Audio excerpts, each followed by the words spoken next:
ಮತ್ತು ಮರಾಠಿಯಲ್ಲಿ ಹೆಚ್ಚು ಕೆಲಸ ಮಾಡಲಿದ್ದಾರೆ. ಆದರೆ ಕನ್ನಡದಲ್ಲಿ ಅಲ್ಲಿ ಕನ್ನಡ ಕಲಾಕೇಂದ್ರ ಅಂತ ಇದೆ. They would host annual drama festivals. ಹಾಗೆ ಬಂದವರು. ಆವಾಗ ಲೇಖಕನ ಪಾತ್ರ ತುಂಬ ದೊಡ್ಡದಿರ್ತದೆ. ಆಮೇಲೆ ನಿರ್ದೇಶಕರು ಅವ್ರ ಜೊತೆ ಚರ್ಚೆ ಮಾಡಿ ಅವರು ಅವರ ಸ್ಫೂರ್ತಿಯಿಂದ ಒಂದು ರಚನೆ ಮಾಡಿರ್ತಾರೆ ನಾಟಕ. ಅದನ್ನು ಆ ರೀತಿ ಪ್ರೆಸೆಂಟ್ ಮಾಡುವಾಗ ನಾವು ರಿಹರ್ಸಲ್ಸ್ ಮಾಡುವಾಗಲೂ ಕೂಡ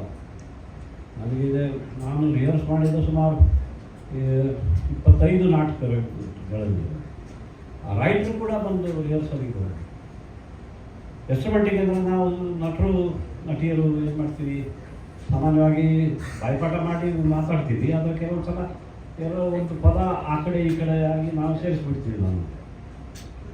ಅದನ್ನು ಅವರು ಅಬ್ಜೆಕ್ಟ್ ಮಾಡೋರು. ಭಾಳ ಕಷ್ಟಪಟ್ಟು ಭಾಳ ಅರ್ಥಪೂರ್ಣವಾಗಿ ಯೋಚನೆ ಮಾಡಿ ನಾನು ಅದನ್ನು ಬರೆದಿದ್ದೀನಿ, ದಯವಿಟ್ಟು ಬೇರೆ ಪದಗಳನ್ನು ಉಪಯೋಗಿಸ್ಬೇಡಿ, ಅದು ಏನು ಬರೆದಿದೆ ಅದನ್ನು ಹೇಳಿ. ಆ ರೀತಿ ಒಂದು ಬದ್ಧತೆ ಇರ್ತಿತ್ತು ಸ್ಕ್ರಿಪ್ಟನ್ನು.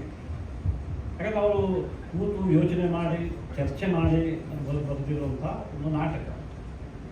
ಅದನ್ನೇ ಈಗ ಸಿನಿಮಾ ಬಂದಾಗ ಏನು ಡ್ರಾಮಾ ಅಂದಿತ್ತು, ಸ್ಕ್ರೀನ್ ಅಂತ ಬಂತು, ಸ್ಕ್ರೀನ್ ಪ್ಲೇ ಅಂತ. ಪ್ಲೇ ಅಂದರೆ ನಾಟಕ, ಸ್ಕ್ರೀನ್ ಪ್ಲೇ. ಅದೇ ರೀತಿ ಸಿನಿಮಾ ರಂಗದಲ್ಲೂ ಆ ಕಾಲದಲ್ಲಿ ಇರುವವರೆಲ್ಲರೂ first thing is the script ಮೇಲೆ ಚರ್ಚೆ ಮಾಡಿ, ಆಮೇಲೆ ಕಾಸ್ಟ್ ಯಾರನ್ನು ಹಾಕಬೇಕು ಅದೆಲ್ಲ ಚರ್ಚೆ ಆಗಿ ನಿರ್ಮಾಪಕರು, ಆಮೇಲೆ ನಿರ್ದೇಶಕರು, ರೈಟರ್, ಅಬವ್ ಆಲ್ ರೈಟರ್, ಆಮೇಲೆ ಮ್ಯೂಸಿಕ್ ಡೈರೆಕ್ಟರನ್ನು ಕಳಿಸಿ ಅವ್ರ ಜೊತೆ ಎಲ್ಲ ಚರ್ಚೆ ಮಾಡಿ ಹೇಗೆ. ಯಾಕಂದರೆ ನಮ್ಮ ಹಿನ್ನೆಲೆಯಲ್ಲಿ ವಿಶೇಷವಾದ ಭಾರತದ ದೇಶದ ಹಿನ್ನೆಲೆಯಲ್ಲಿ ಸಂಗೀತಕ್ಕೆ ಭಾಳ ಪ್ರಾಧಾನ್ಯತೆ ಇದೆ. ಸೊ ಸಂಗೀತ ಇದ್ದರೆ ಜನರಿಗೂ ಒಂಥರ ಕೆಲವು ಕಡೆ ಬರೀ ಹ್ಯಾಪಿ ಸಾಂಗ್ಸ್ ಅಂತ, ಕೆಲವರು ದುಃಖದ ಸನ್ನಿವೇಶಗಳು ಅಥವಾ ಬೇರೆ ಸನ್ನಿವೇಶಗಳಿಗೂ ಅವಕಾಶ ಕೊಟ್ಟು ಒಂದು 4-5 ಹಾಡುಗಳು ಇರಲೇಬೇಕು ಅನ್ನೋದೊಂಥರ ರೂಲ್ ಎಲ್ಲ ಕಡೆ ಜನರಲ್ಲಿ ಆಗಿತ್ತು. ಅದ್ರ ನಂತರ ಕೆಲವು ಕಡೆ ಬ್ಯಾಕ್ಗ್ರೌಂಡ್ ಸಾಂಗ್ ಆ ಥರ ಬಂತು. ಒಟ್ಟಿನಲ್ಲಿ ಇವೆಲ್ಲ ಅಂದರೆ paper work as such, casting as such, everything was centered around the writer, the director, the music director, the producer, ಎಲ್ಲರೂ ಇನ್ವಾಲ್ವ್ ಆಗಿ ಮಾಡಿದ್ರು. ಅದು ಕ್ರಮೇಣ ಬರ್ಬರ್ತಾ ಅಲ್ಲಿಯೇ ಇಂಡಸ್ಟ್ರಿ ಕಾಪಿ ಮಾಡಿ ಇಲ್ಲಿ ಮಾಡೋದು, ಇಲ್ಲಿಂದ ಕಾಪಿ ಮಾಡಿ ಇನ್ನೊಬ್ರು ಮಾಡೋದು, ಈ ರೀತಿ ಭಾಳ ಸಿಂಪ್ಲಿಫಿಕೇಷನ್ ಆಗೋಯ್ತು. ಯಾವ ಈ ಕ್ರಿಯೇಟಿವ್ ಜನ ಇದ್ದಾರೆ, ಈ ರೈಟರು, ಡೈರೆಕ್ಟರು, ಆಮೇಲೆ ಡಿಸ್ಕಷನ್ಸಿಗೆ ಸಂಭಾಷಣಾಕಾರರು, ಆಮೇಲೆ ಕವಿಗಳು, ಸಾಹಿತಿ, ಅವರೆಲ್ಲರ ಕಾಂಟ್ರಿಬ್ಯೂಷನಲ್ಲಿ ಒಂದು ಕೃತಿ ನಿರ್ಮಾಣ ಆದ ಆಮೇಲೆ ಸಿನಿಮಾ. ಆ ರೀತಿ ಕೆಲಸ ಇದು ಯಾರು ಮಾಡೋದೇ ಇಲ್ಲ. ಆಮೇಲೆ ಎಲ್ಲ ಪಾತ್ರಗಳಿಗೂ ಅಂದರೆ ಇಟ್ ಶುಡ್ ಬಿ ಬ್ಯಾಲೆನ್ಸ್ ಇರಬೇಕು. ಒಂದು ಸ್ಕ್ರೀನ್ ಪ್ಲೇ ಆಗಲಿ, ನಾಟಕ ಆಗಲಿ, ಬ್ಯಾಲೆನ್ಸ್ ಇರಬೇಕು. ಒಂದೇ ಕಡೆ ಅದು ಇಟ್ ಶುಡ್ ನಾಟ್ ಬಿ. ಒಂದು ದೋಣಿಗಳಲ್ಲಿ ಕೂಡ ಒಂದು ಕಡೆನೇ ಹೆವಿ ಆದಾಗ ಮುಳುಗ್ತದೆ.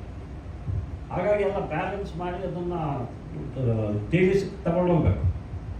ಆ ರೀತಿ ಎಲ್ಲ ರೀತಿಯ ಆದಷ್ಟು ಇವು ನವರಸಗಳು ಅಂತೀವಿ, ಆ ರಸಗಳಲ್ಲಿ ಎಷ್ಟೆಷ್ಟು ಸಾಧ್ಯವೋ ಎಲ್ಲ ರಸಗಳನ್ನು ತಂದು ಅವೆಲ್ಲ ಯಾವ ಡೆಫಿನೇಷನಿಗೂ ಇಲ್ಲ, ಯಾವ ಮನಸ್ವಿ ಎಲ್ಲ ಜನರು ಯಾರೋ ಒಂದು ಸೆಕ್ಷನಿಗೋ ಅಥವಾ ಹೀರೋಗೋ ಹೀರೋಯಿನ್ಗೋ ಅಥವಾ ಈ ರೀತಿಯೇ centric hero centric, heroine centric, mostly hero centric.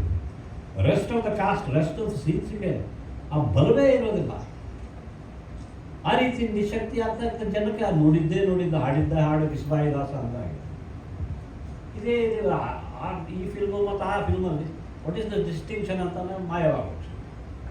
ಈಗ ಸಿನಿಮಾಗೆ ಬರುವ ಪ್ರೇಕ್ಷಕರು ಮನೋರಂಜನೆ, ಅದ್ರ ನಂತರದಲ್ಲಿ ನಾವು ಕಲಾತ್ಮಕ ಚಿತ್ರದಿಂದ ನನ್ನಂಥವ್ರು ಬಂದಾಗಲೂ ಕೂಡ ನೀವು ಇಷ್ಟ ಎಲ್ಲ ಅನೇಕರು ಹೇಳ್ತೀವಿ, ಇವು ನಾವು ನಮಗೇನೋ ಮನೋರಂಜನೆ ಅಂತ ಬಂದಾಗ ನೀವು ಎಲ್ಲ ಏನು ಸ್ವಾಮಿ ಎಲ್ಲ ಗೋಳು ಪಾಲಿಟಿಕ್ಸು ಇದು ಅದು ಎಲ್ಲಿ ಯಾಕೆ ಬಂದ್ವಿ ಅಂತ ಒಂದು ಆಗ್ತದೆ ಅಂತ ಅಂದ್ವಿ.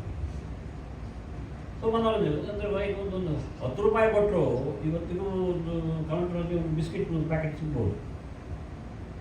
ಇಲ್ಲಿ 100 ರೂಪಾಯಿ 200 ರೂಪಾಯಿ ಬೆಲೆ ಇರ್ತದೆ. ಅದು ಕೂತು ಒಂದು 2 ಗಂಟೆ 3 ಗಂಟೆ 2 ಇಂಟರ್ವಲ್ ಇರ್ತಿದ್ವು. ನಮ್ಮ ನಾಟಕದಿಂದಲಂತೂ 2 ಇಂಟರ್ವಲ್ 3 ಆ್ಯಕ್ಟ್ಸ್ ತುಳಿಯೋದು.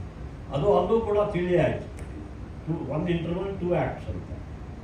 ಅದೇ ರೀತಿ ಸಿನಿಮಾದಲ್ಲೂ ಕೂಡ 3 ಅವರ್ ಫಿಲ್ಮ್ ಇದ್ದಿದ್ದು ಬೇರೆ ಮನೋರಂಜನೆಗಳು ಕೂಡ ಸಿಗುವಾಗ ಜನ ಬರ್ತಿದ್ರು. ಆ ರೀತಿಯ ಒಂದು ಮನೋರಂಜನೆ ಎಲ್ಲರನ್ನು. ನಾವಿನ್ನು ಈ ಹೊಸ ಅನೇಕ ನಟರು, ಹಳೆಯ ಕಾಲದ ನಟರನ್ನು ಇದು ಹಿಂದೆ ಇಲ್ಲ ಆ ರೀತಿ ಆಗಲಿಲ್ಲ. ಮುಂಬೈ ಹಿಂದಿ ಚಿತ್ರರಂಗದಲ್ಲಿ ಈ ತರುಣರು ಏನು ಬರೋಕ್ಕೆ ಶುರುವಾದರು 1990 ಆನ್ವರ್ಡ್ಸ್ ಎಲ್ಲ ಹಿಂದಿನವರನ್ನು ಜರಿಯುವುದು, ಹಂಗಿಸೋದು, ಈ ರೀತಿ ಮಾತಾಡುವಾಗ ಒಂದು ಸಲ ಒಬ್ಬ ಹಿರಿಯ ನಿರ್ದೇಶಕ, ನಿರ್ಮಾಪಕ, ನಟ ಹೇಳ್ದ, ನೀವೇನು ಮಾಡ್ತೀರಿ ಮಾಡಿರೋದು, ನೀವು ಹಿಂದಿನವರನ್ನು ನಮ್ಮನ್ನೆಲ್ಲ ದೂಷಿಸಿ, ಹಂಗಿಸಿ, ಅವಮಾನ ಮಾಡಿ ಯಾಕೆ ನೀವು ಈ ರೀತಿ ವರ್ತಿಸ್ತೀರಿ? ನಾವೆಲ್ಲ ಒಂದು ನಮ್ಮ ಭಾರತದಲ್ಲಿ ಎಲ್ಲ ಕಡೆ ಹೋದರೂ ಒಂದು ಫುಲ್ ಮೀಲ್ಸ್ ಅಂತ ಎಲ್ಲ ಕಡೆ ಸಿಗ್ತಿತ್ತು. ಆದರೆ ಈಗಲೂ ಅದು ಕಮ್ಮಿ ಆಗಿದೆ ಅಂತ. ಆದರೆ ಅಂಥದ್ರಲ್ಲಿ ನಾವು ಎಲ್ರಿಗೂ ಪ್ರಿಯವಾಗುವಂಥದ್ದು ಒಂದು 8-10 ಐಟಮ್ಸ್ ಇಟ್ಟು ಅದನ್ನು ಎಲ್ರಿಗೂ ಸೆನ್ಸರು ಅದು ಇದು ಅಂಡರ್ ದೋಸ್ ರಿಸ್ಟ್ರಿಕ್ಷನ್ಸ್ ಕೂಡ ಜನರಿಗೆ ಕೆಲವರಿಗೆ ಏನು ಅಂತ ಎಲ್ಲರ ಒಂದು ಅಪೇಕ್ಷೆ ಏನು ಅನ್ನೋದನ್ನು ನೋಡಿ ನಾವು ಮಾಡ್ತಿದ್ವಿ. ಹಾಗಾಗಿ ನಾವು ಆ ರೀತಿ ಚಲನಚಿತ್ರಗಳನ್ನ ನಡೆಸ್ಕೊಂಡು ಬಂದ್ವಿ.